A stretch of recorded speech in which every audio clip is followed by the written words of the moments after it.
Hey everybody, Doug8798 here. This is my first part of my Double Dragon franchise review, and I'm going to start off with the Double Dragon cartoon, which was produced by Dick Entertainment.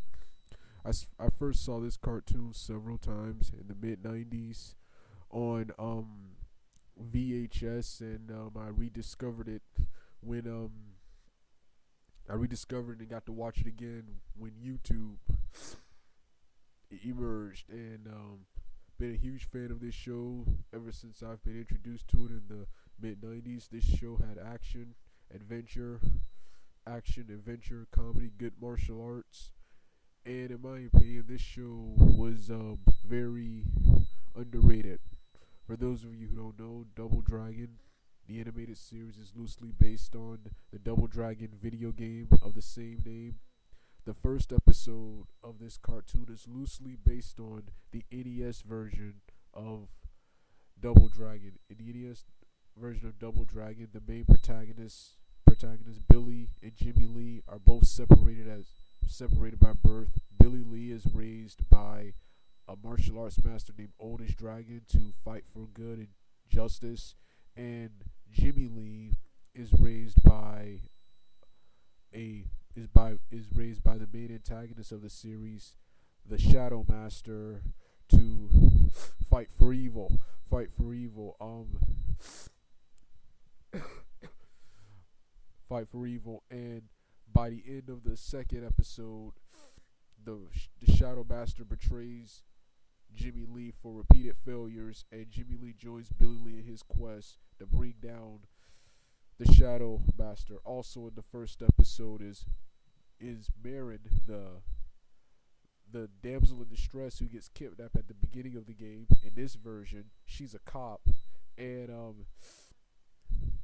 also just like from the game, Jimmy Lee in the first episode, he poses as the Shadow Master, and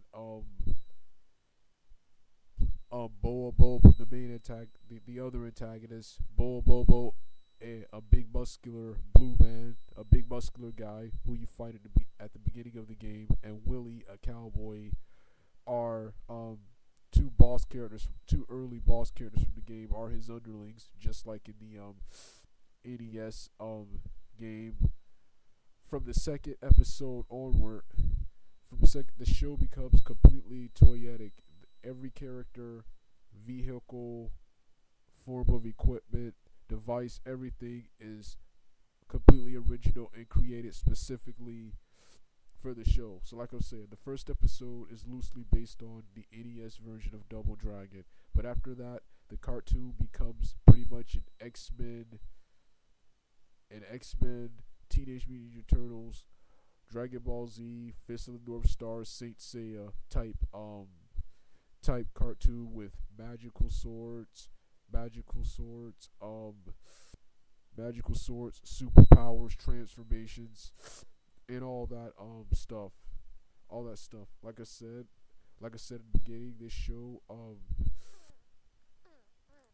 was criminally underrated. Most fans hated it because, of course, it was vastly different from the Double Dragon video games. But like I said, it kept some elements from the video game. The very first episode is loosely based on the Double Dragon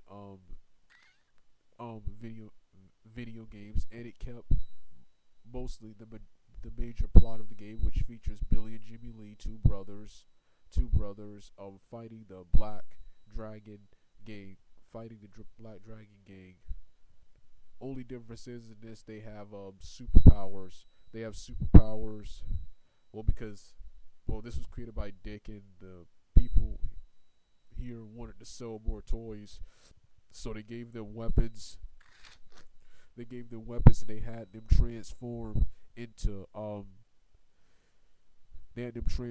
these dragon masters, these superheroes with masks on, to combat the forces of evil. In my opinion, that was pretty awesome, but that's probably one of the only things I don't like about this show. In my opinion, that really wasn't necessary. In my opinion, they looked fine in their normal forms.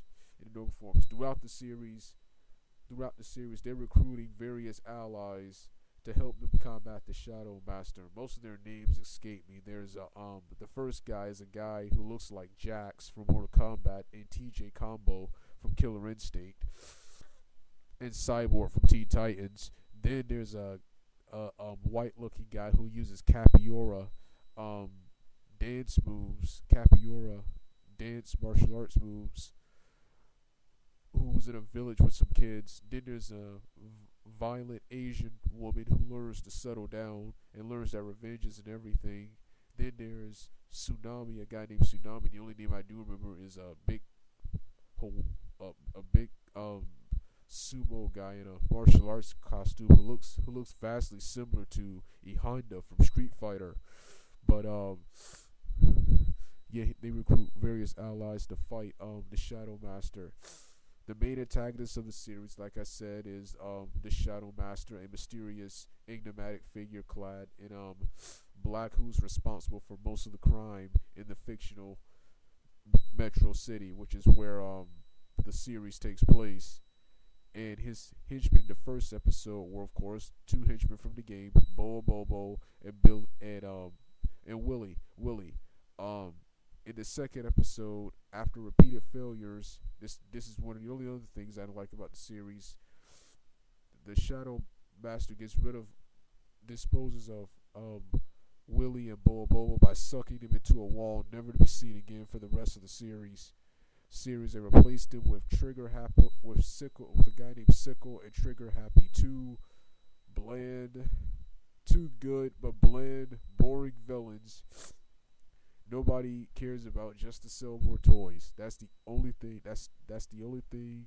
That's one of the only things I didn't like about this cartoon. And the next thing I didn't like about this cartoon was that this cartoon aired from 1993 to 1994. This cartoon was canceled without a real ending. It ended on a cliffhanger, just like Mortal Kombat and Street Fighter had an ending, but both of those shows ended before they were supposed to. And I think that sucks because I would have loved to have seen more of these characters and to see how this show was gonna end. All right, Doug 8798. Oh no, before I go, this show, when it was on, it was somewhat popular. It managed to spawn a video game, a fighting game based on this series with the characters from the show in the fighting game, and a lot of people hated this, but I thought this was cool. A Double Dragon Street Fighter style fighting game. Most of the Double Dragon games are side scroller beat 'em ups. Well, alright, this was my review of the Double Dragon cartoon. I'm about to review the movie in a minute. Doug 8798 out.